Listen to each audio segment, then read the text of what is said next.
The December wind cut through Manhattan's Fifth Avenue like a blade of ice, carrying with it the scent of roasted chestnuts and the distant sound of Christmas carols echoing from store speakers. Pedestrians hurried past the illuminated shop windows, their arms loaded with colorfully wrapped packages, their faces lit with anticipation for the holidays ahead. But for Richard Thornton, standing at the floor-to-ceiling window of his 42nd floor office, Christmas was just another day marked on a calendar he barely acknowledged anymore. 9 years. It had been exactly 9 years since Margaret died, and with her, every trace of warmth that Christmas once held in his life. The executive suite of Thornton Industries felt more like a mausoleum than an office on this particular December 23rd afternoon. The mahogany furniture gleamed under the recessed lighting, and the awards lining the walls testified to decades of business success, but none of it could fill the hollowness that had taken residence in Richard's chest since that winter morning when cancer had stolen his wife. "Mr. Thornton," the voice of his assistant Patricia crackled through the intercom, pulling him from his reverie. "Mrs. Santos is here for the evening cleaning. Should I send her up?" Richard turned from the window, his reflection ghosting across the glass. At 57, he still cut an imposing figure, tall and broad-shouldered, with steel-grey hair swept back from a face that had learned to mask emotion behind professional composure. But his eyes, a pale blue that Margaret used to say reminded her of winter mornings, had lost the spark they once held. "Yes, send her up," he replied, his voice carrying the practiced authority of someone accustomed to making decisions that affected thousands of employees and millions of dollars. But beneath that authority was a weariness that no amount of rest could cure. Maria Santos had been cleaning his office for the past 3 years. She was a woman in her mid-40s, with kind eyes and work-worn hands that spoke of a life built on effort and determination. Richard knew little about her beyond the fact that she was reliable, discreet, and never attempted to engage him in conversation beyond polite greetings. That was precisely why he appreciated her services. The office door opened, and Maria entered with her cleaning cart, but she wasn't alone. Behind her walked a young woman Richard had never seen before, perhaps in her mid-20s, with dark hair pulled back in a practical ponytail, and eyes that held an unusual combination of determination and gentleness. "Good evening, Mr. Thornton," Maria said, her accent coloring the words with the warmth of her native El Salvador. "I apologize for the intrusion, but I need to bring my daughter with me today. Her name is Sophia. She'll help me finish quickly, and then we'll be out of your way." Richard's first instinct was to object. His office was his sanctuary, and deviations from routine irritated him. But something stopped him, perhaps the slight desperation in Maria's voice, or the way Sophia stood quietly beside her mother, her posture respectful but not servile. "Fine," he said curtly, returning his attention to the stack of contracts on his desk. "Just try not to disturb me. I have work to finish." "Thank you, sir," Maria said, relief evident in her voice. She and Sophia immediately began their work, moving efficiently through the space. Richard tried to focus on the merger documents before him, but found his attention drifting toward the two women. Maria worked with the practiced efficiency of someone who had cleaned 1,000 offices, but it was Sophia who caught his attention. She moved through the space with care, adjusting a tilted picture frame here, straightening a stack of magazines there, small touches that went beyond mere cleaning. "Mom!" Sophia's voice was soft but clear, speaking in English with barely a trace of accent. "Should I water the plant by the window? It looks thirsty." Richard glanced up sharply. The plant in question was a peace lily that Margaret had given him for his 50th birthday. He'd kept it alive through sheer, stubborn determination, though he had no real affection for it. It was simply another task to be managed, another responsibility that couldn't be abandoned. "That won't be necessary," he said, his tone brooking no argument. Sophia turned to face him directly, and Richard found himself caught off guard by the intelligence in her eyes. "With respect, Mr. Thornton, peace lilies are very communicative. When their leaves droop like this, they're asking for water. My mother told me this plant has been here for years. It must mean something to you." The presumption should have angered him. Who was this young woman to make observations about his possessions, about what might or might not mean something to him? But instead, he found himself saying, "My wife gave it to me 7 years ago." "Then it's definitely worth taking care of," Sophia replied simply. And before he could protest further, she'd taken the plant to the small kitchen area adjacent to his office. Maria shot her daughter a warning look that Richard didn't miss, a silent communication that spoke of boundaries crossed and caution advised. But Sophia seemed unfazed, returning moments later with the plant, its leaves already looking more vibrant. "There," she said, placing it back on the credenza by the window.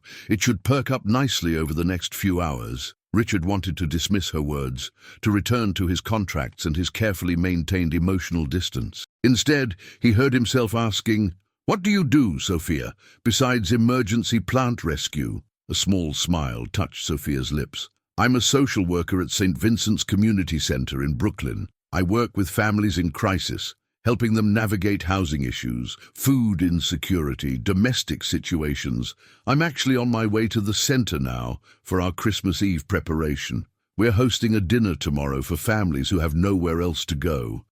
Sophia volunteers there," Maria added, pride evident in her voice despite her earlier wariness. "Even though the pay is nothing, she could make so much more with her degree, but she wants to help people." "Someone has to," Sophia said simply, resuming her cleaning duties. "Not everyone has the luxury of choice during the holidays."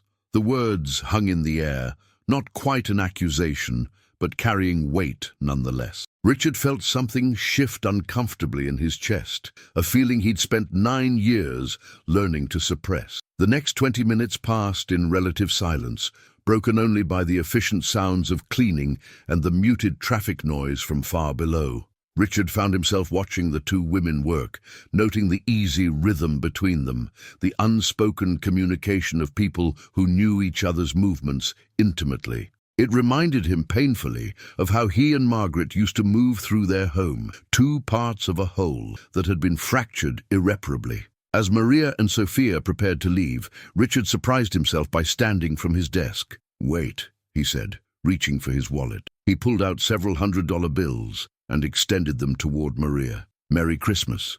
Maria's eyes widened, and she shook her head vigorously. "Mr. Thornton, that's too much. I can't accept—" "Consider it a Christmas bonus," Richard interrupted, his tone making it clear this wasn't open for discussion. "You've done excellent work these past 3 years." Maria took the money with trembling hands, tears pooling in her eyes. "Thank you, sir. Thank you so much. This will help us more than you know." But Sophia was looking at him with an expression he couldn't quite read. Not gratitude, not disdain, but something closer to understanding, perhaps even pity. It irritated him more than he cared to admit. "Mr. Thornton," Sophia said, as her mother gathered their cleaning supplies, "the center where I work, we're still short on volunteers for tomorrow's Christmas dinner. If you find yourself with time, we could use an extra pair of hands, even someone to just serve food or help set up. Sometimes the best way to spend Christmas is by helping others remember they're not alone." The suggestion was so unexpected, so utterly outside the realm of Richard's reality, that for a moment he could only stare at her. When was the last time someone had invited him anywhere, much less to volunteer at a community center in Brooklyn? When was the last time anyone had seen him as anything other than Richard Thornton, CEO, the man whose signature appeared on contracts worth millions? "I don't think so," he said finally, his voice colder than he intended. "I have obligations." "Oh, of course," Sophia replied, but something in her tone suggested she knew exactly what those obligations were. An empty apartment, expensive scotch, and the television playing old movies he wouldn't really watch. "If you change your mind, we're at St. Vincent's on Atlantic Avenue. We start serving at 3 o'clock. After they left, Richard stood alone in his office, surrounded by the trappings of success that suddenly felt more like a prison than an achievement. The peace lily on the credenza had already begun to lift its leaves, responding to Sophia's care. He walked over to it, running his finger along one of the recovering fronds. Margaret had been dead for 9 years, but her plant was still alive, still responding to kindness, still reaching toward the light. When had he stopped doing the same? When had survival become synonymous with isolation, with the careful construction of walls so high that nothing could penetrate them? Not pain, certainly, but not joy either. Richard looked out at the Manhattan skyline, already blazing with Christmas lights. Somewhere out there, in a community center in Brooklyn, Sophia Santos would be preparing to welcome people who had nowhere else to go. And here he stood, in an office worth millions, the man who had everywhere to go but had chosen nowhere instead. The contracts on his desk suddenly seemed less urgent. The merger could wait until after the holidays. Everything could wait. But the question Sophia had planted in his mind would not be so easily dismissed. What was he really afraid of? Being alone, or discovering that he'd spent 9 years becoming someone Margaret wouldn't recognize? Christmas Eve morning arrived with an unusual silence that seemed to blanket the entire city. Richard woke at his customary 6 o'clock, though for the first time in years he'd slept poorly, his dreams haunted by images of wilting plants and empty chairs at dinner tables. His penthouse apartment on the Upper East Side was immaculate, decorated by an interior designer he'd hired and forgotten, with a Christmas tree that had been professionally arranged and would be professionally removed in January.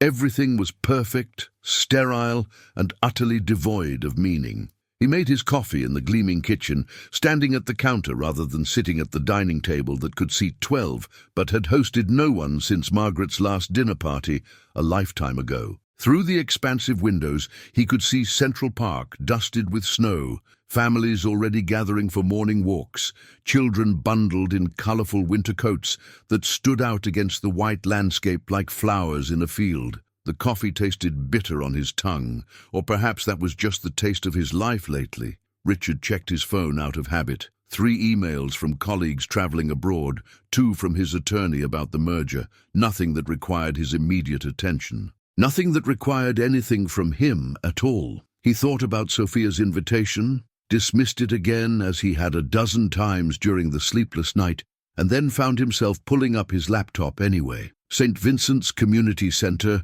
Atlantic Avenue, Brooklyn. He typed the address into the search bar, half expecting to find nothing, perhaps hoping to find nothing, a convenient excuse to forget the whole thing. Instead, he found a modest website with photos of smiling families, after-school programs, and testimonials from people whose lives had been changed by the center's services. There was Sophia, younger in the photo but unmistakable, standing with a group of children, her smile genuine and unguarded in a way he hadn't seen in his office the previous evening. Richard closed the laptop with more force than necessary. What was he doing? He was Richard Thornton, CEO of a Fortune 500 company. He didn't volunteer at community centers. He wrote checks to charitable organizations, attended galas where those checks were acknowledged with plaques and applause, and moved on. That was how people like him helped. That was enough. Except it wasn't, whispered a voice in his head that sounded disturbingly like Margaret. When had you become so small, Richard? When did you start measuring your worth in dollars instead of in the lives you touch? He spent the rest of the morning trying to work, pulling up spreadsheets and reports on his home computer, but the numbers blurred together. At noon, he made himself lunch, a sandwich he barely tasted, and sat in his study, surrounded by books he'd purchased but never read, awards he no longer remembered earning, and photographs of a life that felt like it belonged to someone else.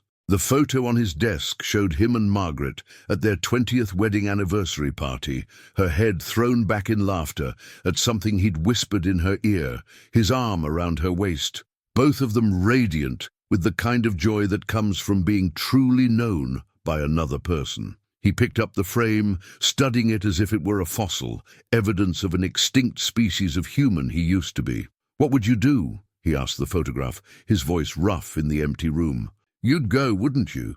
You'd put on your coat and take the subway to Brooklyn and spend Christmas Eve with strangers, and you'd love every minute of it." Margaret had been like that, open-hearted and generous in ways that had both inspired and terrified him. She'd seen volunteering not as charity, but as connection, as a fundamental way of being human in the world. How many times had she dragged him to fundraisers, soup kitchens, hospital visits, always insisting that their wealth meant nothing if it wasn't used to lighten someone else's burden. And when she'd gotten sick, the community had shown up. Neighbors he barely knew brought casseroles. Her book club members organized a meal train that lasted months. Even people they'd helped years earlier came by with cards, flowers, prayers. He'd been bewildered by it all, unused to being on the receiving end of such care. After she died, he'd retreated, unable to bear the weight of all that concern, all those people who kept asking if he was okay when clearly he was not, and never would be again. But maybe that was the problem. Maybe by cutting himself off from community, from connection, he'd cut himself off from the very thing that might have helped him heal. At 2:30 in the afternoon, Richard found himself standing in his walk-in closet, staring at rows of expensive suits and designer casual wear, none of which seemed appropriate for volunteering at a community center. Finally, he settled on dark jeans, a simple sweater and a wool coat that had been Margaret's favorite. He looked at himself in the mirror and saw a man trying to remember how to be part of the world again. The subway ride to Brooklyn was disorienting. Richard hadn't taken public transportation in years, preferring his private car service or, when necessary, taxis. But something about today demanded a different approach, a stripping away of the insulation he'd built around himself. He sat among families carrying presents, teenagers lost in their phones, an elderly man reading a worn paperback, all of them living their lives, connected to the city's pulse in a way he'd forgotten how to be. He emerged from the subway into a Brooklyn neighborhood that was nothing like the gleaming corridors of Manhattan's financial district. Here, bodegas sat next to laundromats, children played on stoops despite the cold, and the smell of cooking food drifted from apartment windows. It was vibrant, lived in, real, in a way his carefully curated life no longer was. St. Vincent's Community Center occupied a renovated church building, its stone facade weathered but dignified. Through the windows, Richard could see people moving about, setting up tables, arranging chairs. He stood on the sidewalk for a long moment, his hand in his pocket clutching his phone like a talisman, an escape route if he needed one. "You came." Sophia's voice startled him. She stood in the doorway, wearing jeans and a St. Vincent's t-shirt. Her hair still in that practical ponytail, but her smile was warm and surprised. "I didn't think you would." "I'm not sure why I did," Richard admitted, the honesty surprising them both. "Well, whatever the reason, we're glad you're here. Come on, I'll show you around." Sophia held the door open, and after a moment's hesitation, Richard stepped through. The interior of the center was a controlled chaos of preparation. Volunteers rushed about setting long tables with paper plates and plastic cutlery, while others stirred massive pots of food in the industrial kitchen. Children ran between the tables, their laughter echoing off the high ceiling, and everywhere Richard looked, he saw people working together with a sense of purpose and joy he hadn't witnessed in years. "We're expecting about 200 people today," Sophia explained as she led him through the space. "Families mostly, some elderly folks, some individuals who just don't have anywhere else to go on Christmas. We serve a full dinner, turkey, ham, all the traditional sides, and afterward we have gifts for the kids and care packages for anyone who needs them." 200 people, Richard repeated, trying to imagine the logistics. "How do you manage the cost?" Sophia smiled. "Donations mostly, food banks, local businesses, individual contributors. Everyone chips in what they can. Last week a local bakery donated 50 pies. A grocery store gave us 20 turkeys. It comes together." They reached the kitchen, where a large woman in an apron was directing operations like a general commanding troops. "This is Dolores," Sophia introduced. "She runs our food program. Dolores, this is Richard Thornton. He's here to help." Dolores looked him up and down with shrewd eyes that seemed to see right through his expensive clothes to something more essential beneath. "Can you peel potatoes, Mr. Thornton?" Richard, who hadn't peeled a potato in at least 3 decades, found himself nodding. "I can learn." "Good answer," Dolores said, her stern expression cracking into a smile. "Come with me. We've got about 50 pounds of potatoes that need peeling, and we're running behind schedule." For the next 2 hours, Richard stood at a large prep table, peeling potatoes alongside a teenager named Marcus, who was working off community service hours, and an elderly man named George, who'd been volunteering at the centre for 15 years. His back ached from standing, his hands cramped from the unfamiliar work, and somewhere around potato number 47, he realized he felt more present, more alive than he had in 9 years. "So what brings you here?" George asked, his weathered hands moving with practiced efficiency. "You don't look like our usual volunteer demographic." Richard considered lying, offering some sanitized version of community service and charitable giving. Instead, he found himself saying, "Someone reminded me that the best way to spend Christmas is by helping others remember they're not alone. I think I needed to remember that too." Marcus looked up from his potato, studying Richard with the unfiltered assessment only teenagers can manage. "Are you alone then? Like you got family or whatever?"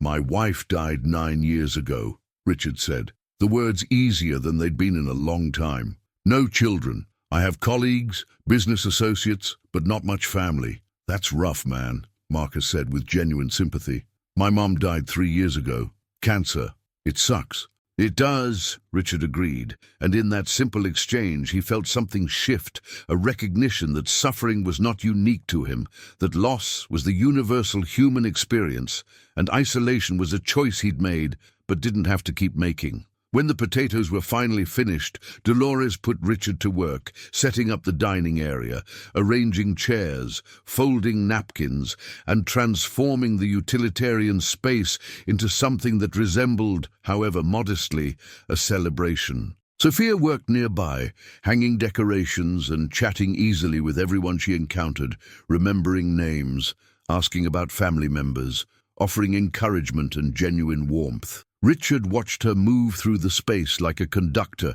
orchestrating a symphony of goodwill. This was what Margaret had tried to teach him, this effortless way of making people feel seen, valued, worthy of attention. Not because of what they could do for you, but simply because they existed, because they mattered. "She's something special, isn't she?"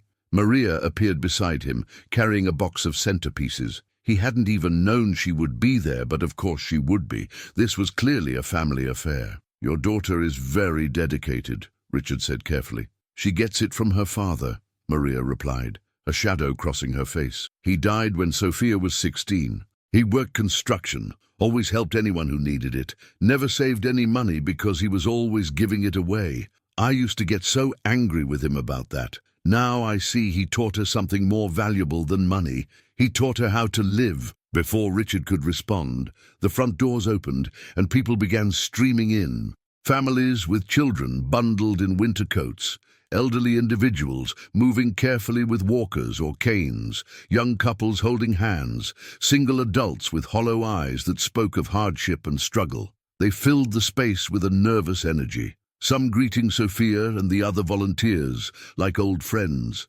others hanging back with the wariness of people unused to accepting help. "Okay, everyone," Dolores called out, her voice carrying across the room. "Serving starts in 15 minutes. Volunteers, take your positions. And remember, we treat everyone here like family, because that's what they are." Richard found himself stationed at the serving line, wearing an apron that said St. Vincent's Volunteer in cheerful letters. He was responsible for mashed potatoes, standing between George, who was serving green beans, and a young woman named Lily, who handled the gravy. As people moved through the line, Richard scooped potatoes onto their plates, met their eyes, wished them Merry Christmas. At first it felt awkward, performative, like he was playing a role in someone else's life. But gradually, something shifted. A mother with 3 children thanked him with tears in her eyes. An elderly veteran told him about Christmas dinners at St. Vincent's going back 20 years. A little girl, maybe 7 years old, looked up at him with wide eyes and said, "That's a lot of potatoes, mister. You must be really strong." By the time the serving line slowed, Richard's arms ached and his feet throbbed. But something in his chest had loosened, a knot he hadn't realized he'd been carrying for 9 years. The dining hall buzzed with conversation and laughter, the sound of 200 people sharing a meal together, creating a symphony of human connection that was both overwhelming and strangely comforting. Sophia appeared beside him, carrying a tray of dirty dishes. "You can take a break now," she said, wiping a strand of hair from her forehead. "We've got enough volunteers to handle the cleanup. Why don't you sit down, maybe eat something yourself?" Richard realized he hadn't eaten since that tasteless sandwich at noon. His stomach rumbled in response, but he shook his head. "I'd rather keep helping. What else needs to be done?" A smile played at the corners of Sophia's mouth, as if she'd expected this answer. "Come with me. There's something I think you should see." She led him through a side door into a smaller room where children had gathered, their faces bright with anticipation. A makeshift Christmas tree stood in the corner, surrounded by wrapped presents of varying sizes. Some were professionally wrapped, clearly store-bought, but others were covered in newspaper comics or brown paper bags decorated with crayon drawings. "We give gifts to all the kids," Sophia explained, keeping her voice low. "Nothing extravagant, but something to make them feel special. Books, toys, art supplies, winter clothes. A lot of these families are one unexpected expense away from homelessness. Christmas presents aren't in the budget." A volunteer dressed as Santa Claus entered the room, his costume slightly worn but his enthusiasm genuine. The children erupted in excited whispers and giggles, pushing forward with the universal eagerness of young people anticipating magic. Richard watched as, one by one, children were called forward to receive their gifts. A boy of about 10 unwrapped a soccer ball and clutched it to his chest like treasure. Twin girls squealed over matching art sets.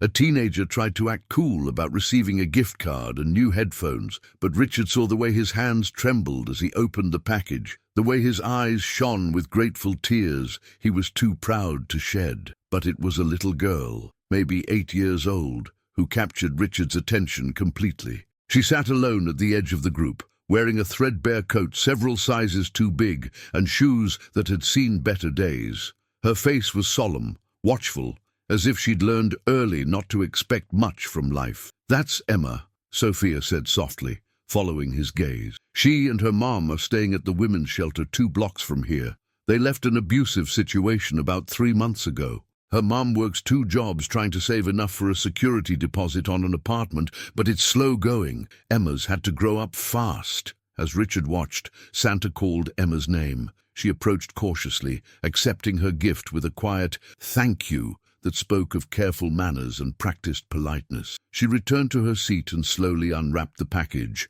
revealing a doll with dark curls and a simple dress. It wasn't expensive or elaborate, but Emma's face transformed as she held it, a smile breaking through her careful composure like sunlight through clouds. Something in Richard's chest cracked open. He thought of his own childhood, of Christmases abundant with gifts he'd barely appreciated, of a life cushioned from hardship by circumstances of birth and privilege. He thought of Margaret, who'd grown up poor and never forgot it, who'd spent her life trying to even the scales in whatever small ways she could. "The mother?" Richard heard himself asking. "What does she do? What kind of work?" Sophia turned to him with a puzzled expression. "She's a home health aide, takes care of elderly patients. Why?" "No reason," Richard said, but his mind was already working, calculating, planning in the way he did when he saw a problem that needed solving. "Just curious." After the gift distribution,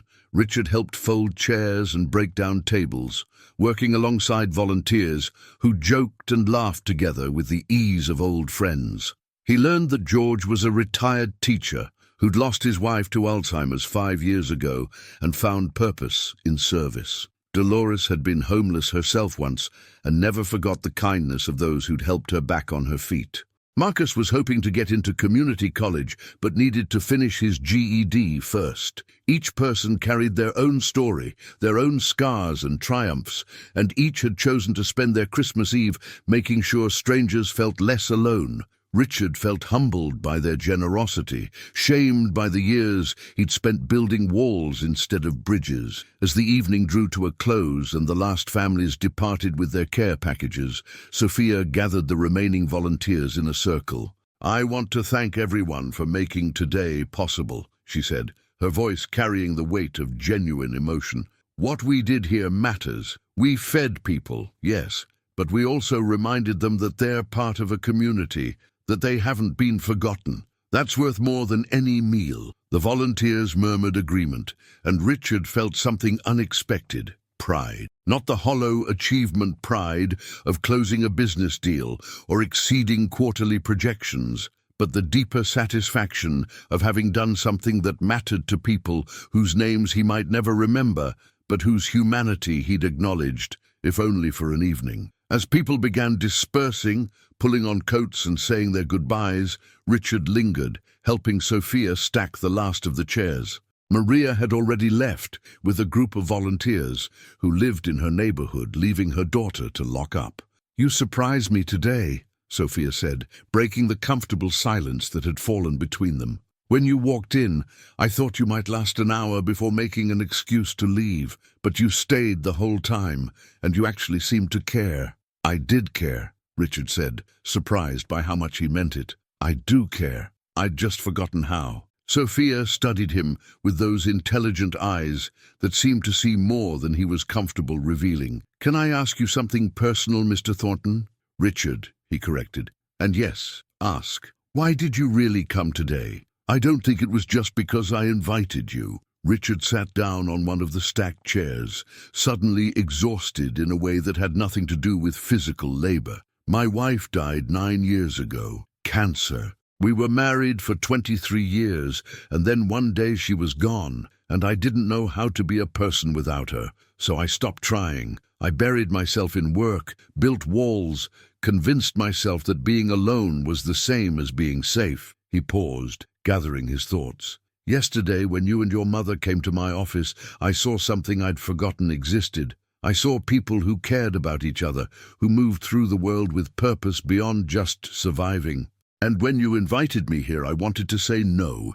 Every instinct I've developed over the past 9 years told me to say no. But then I thought about who I used to be before loss made me small, and I wondered if maybe it wasn't too late to remember." Sophia sat down beside him, and for a long moment neither spoke. Outside, the sounds of the city continued, traffic and voices, the eternal rhythm of urban life. Inside, the community center felt sacred in its silence, a space hollowed out by service and filled with the lingering warmth of human connection.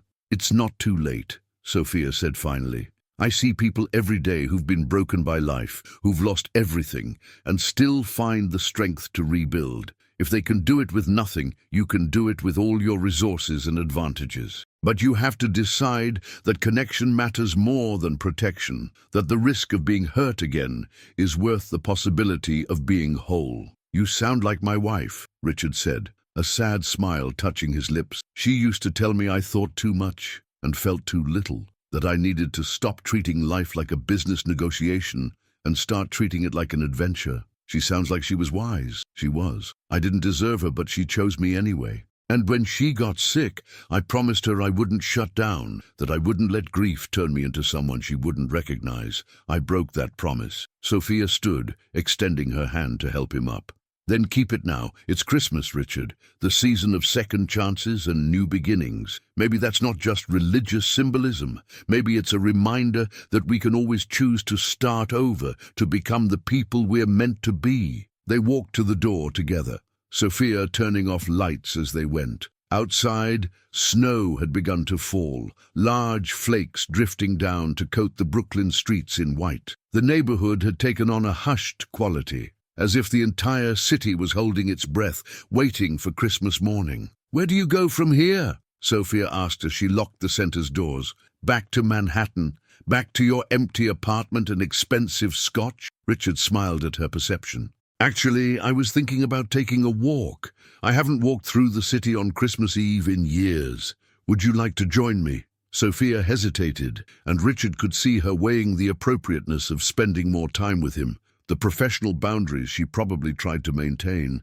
But then she smiled, and he saw in that smile the same open-heartedness that had drawn him here in the first place. "I'd like that," she said. "But fair warning, I talk a lot when I'm comfortable with someone.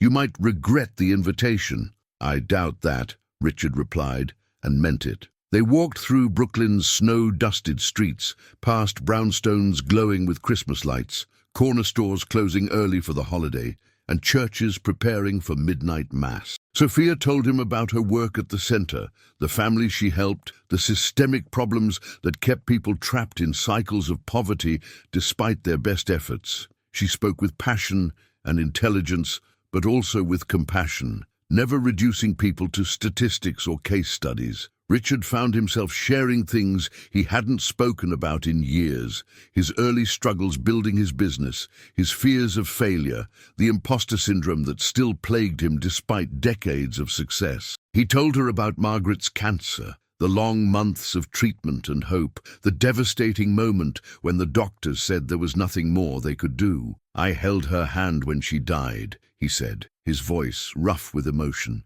"It was early morning, just after dawn, and she squeezed my hand 3 times. We used to do that, squeeze 3 times to mean, 'I love you.' She did it one last time, and then she was gone. And I felt like I'd been cut in half, like the part of me that knew how to live had died with her." Sophia stopped walking, turning to face him in the falling snow. "Richard, grief is love with nowhere to go. You didn't stop loving your wife when she died. That love is still there, still part of who you are, but love isn't meant to be hoarded or sealed away. It's meant to be shared, to flow outward and touch other lives. Your wife wouldn't want you to stop loving. She'd want you to love more, love differently.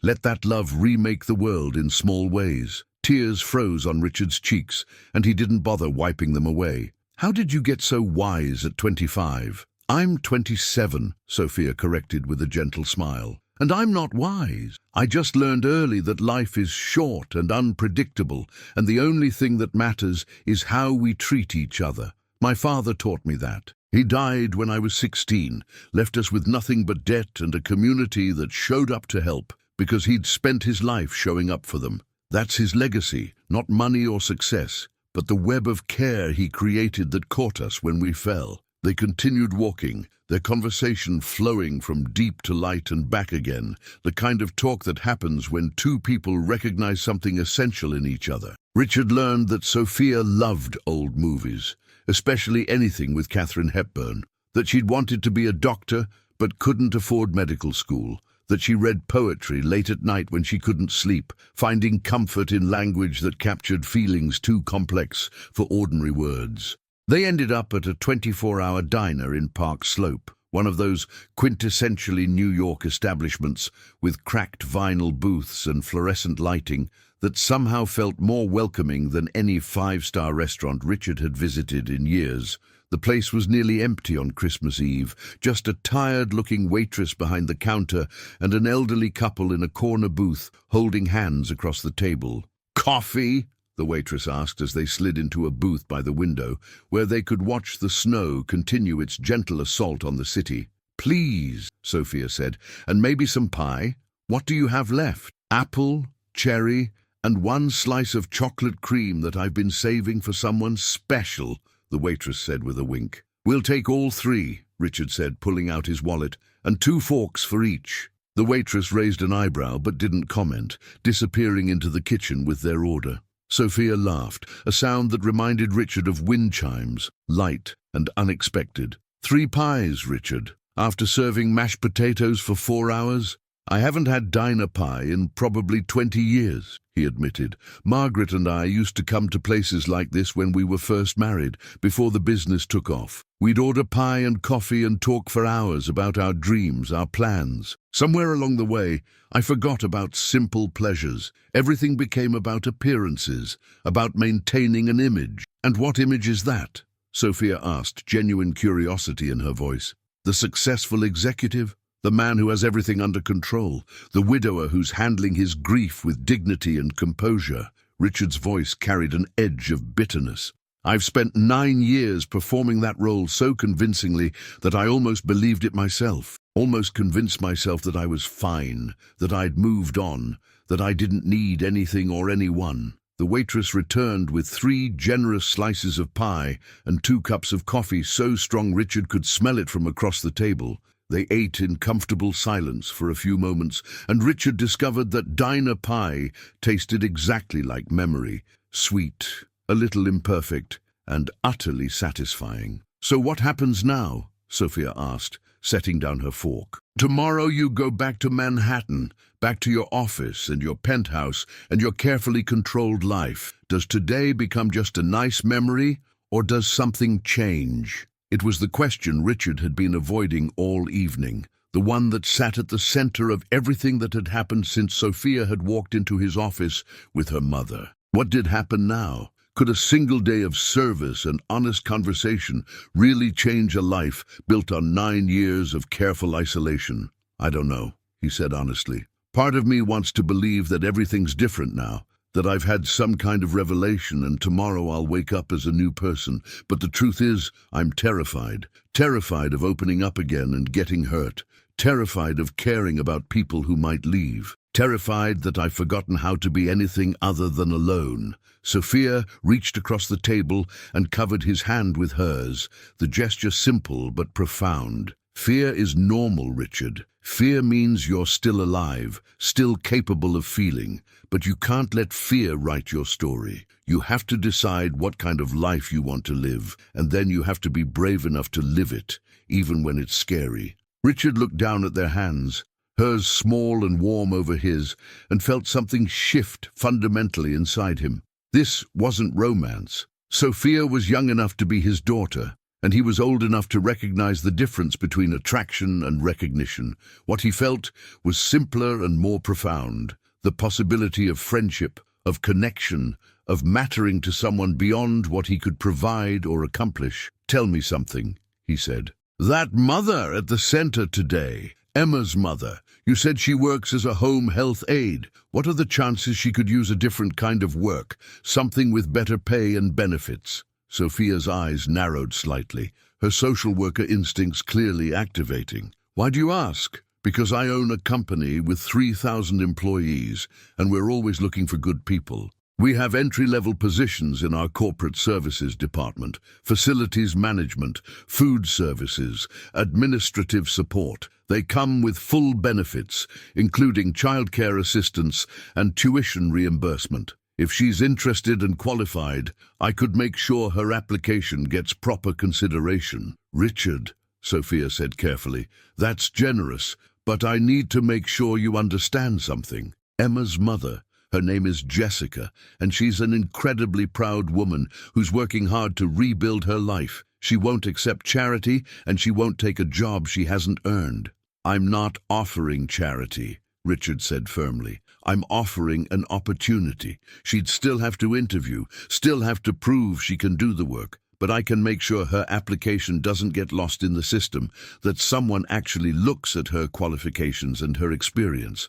That's not charity. That's just evening the playing field a little." Sophia studied him for a long moment, and Richard could practically see her evaluating his motives, weighing his sincerity. Finally, she nodded. "Okay, I'll talk to her, but I need you to promise me something." "What?" "Don't do this, and then disappear. Don't sweep in like some kind of corporate savior. Solve one problem, and then go back to your isolated life, feeling like you've paid your dues. If you're going to be part of this community, if you're going to help people, it has to be real. It has to be consistent. People need to know they can count on you, not just today, but tomorrow and next month and next year." The challenge in her words was clear, and Richard felt it like a weight settling on his shoulders. But instead of feeling burdened, he felt oddly energized, as if someone had finally given him a purpose beyond simply existing. "I promise," he said. "But I'm going to need help. I don't know how to do this, Sophia.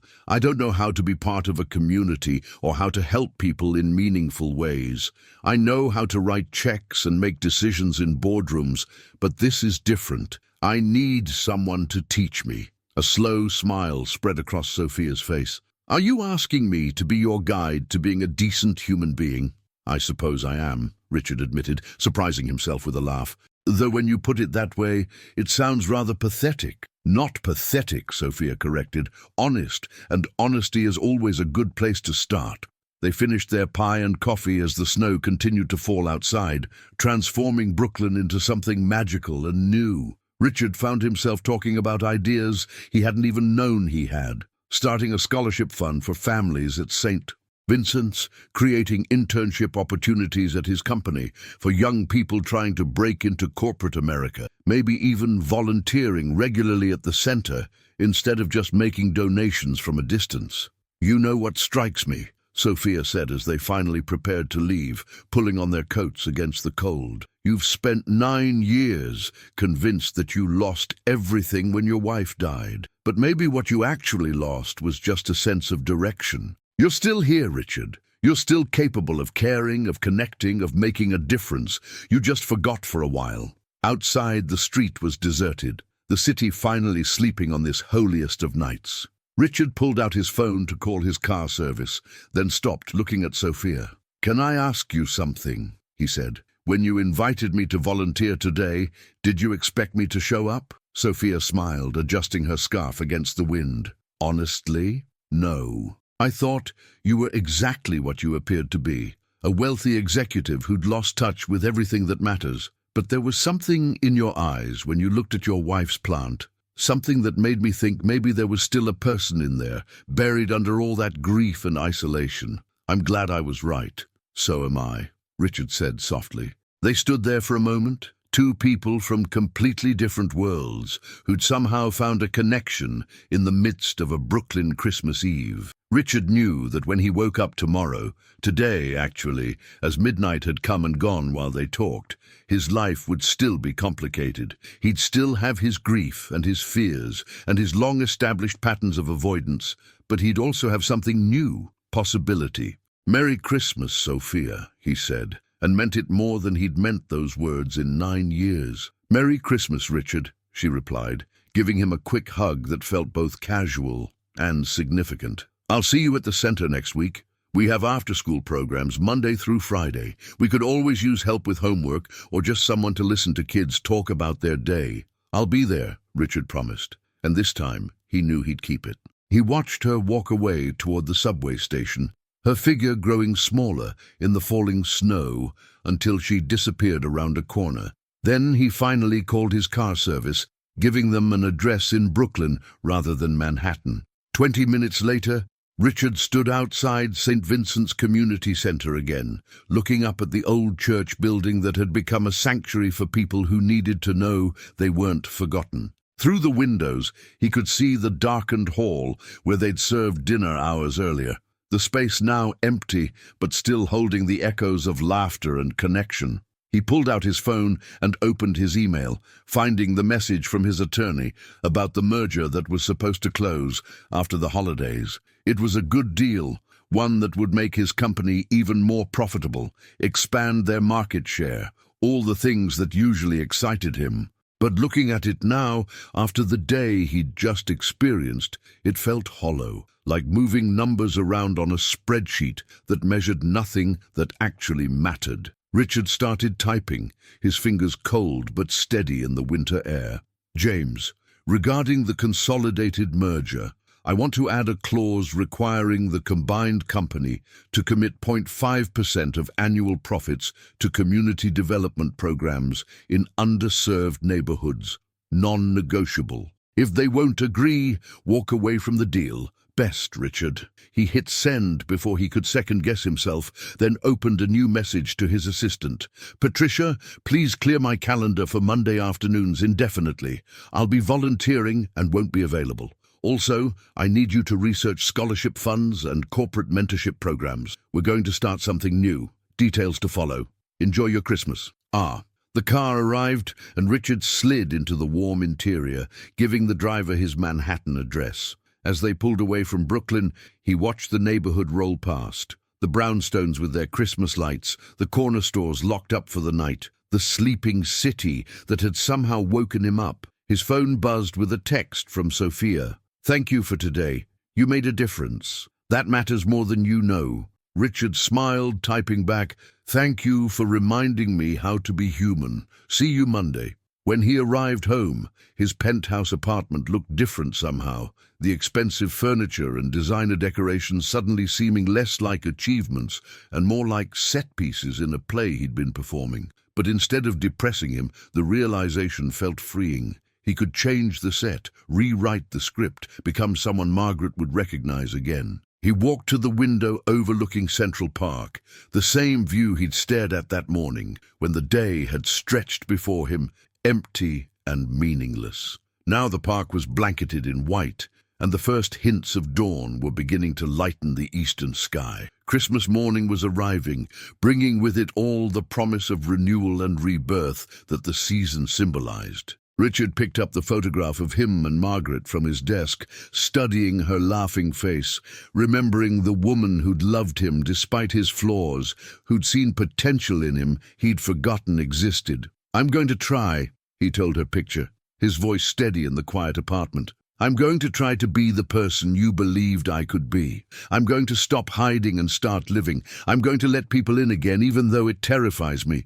Because you were right, Margaret. You were always right. Love isn't something we lose. It's something we carry forward and share with everyone we meet." He set the photograph down gently and turned back to the window, watching the city wake up to Christmas morning. Somewhere in Brooklyn, Sophia was probably sleeping, maybe dreaming about the families they'd served, the connections they'd made. Somewhere, Emma was probably clutching her new doll, finding comfort in something simple and beautiful. Somewhere, Jessica was working a night shift as a home health aide, not knowing yet that her life was about to change, that an opportunity was coming that might help her rebuild the future she'd almost given up on. And here, in a penthouse apartment that had been more prison than home for 9 years, Richard Thornton stood at the threshold of a new life, one built not on success or achievement or the careful management of grief, but on the simple, radical act of showing up for other people, of letting himself be part of a community, of remembering that being human meant being connected. Outside, church bells began to ring across the city, marking Christmas morning with their ancient song. Richard closed his eyes and listened, letting the sound wash over him, feeling something he hadn't felt in 9 years. Hope. The plant on his credenza had lifted its leaves toward the light, responding to Sophia's care. And maybe, just maybe, he could do the same. Maybe it wasn't too late to grow toward the light again, to reach out instead of retreating, to bloom instead of merely surviving. Merry Christmas, he thought, to Margaret in heaven, to Sophia in Brooklyn, to everyone struggling and hoping and trying to find their way through the darkness. Merry Christmas to the broken and the healing, to the lost and the found. And Merry Christmas to himself, to the man he used to be and the man he was becoming, standing at a window on Christmas morning, watching the snow fall and finally, ready to let the world back in. Wow, what a story, right? If you felt something while watching, surprise, emotion, tension, joy, make it clear. Like the video if you enjoyed it, subscribe for more stories that move you. Comment, how did you feel during the story? Knowing you're on the other side, feeling along with me, is what makes all of this possible. Each reaction of yours fuels the channel and gives me energy to continue. Know someone who needs a good story today? Send it to them. Stories have the power to transform ordinary days into special ones. See you soon, and thank you for being part of this.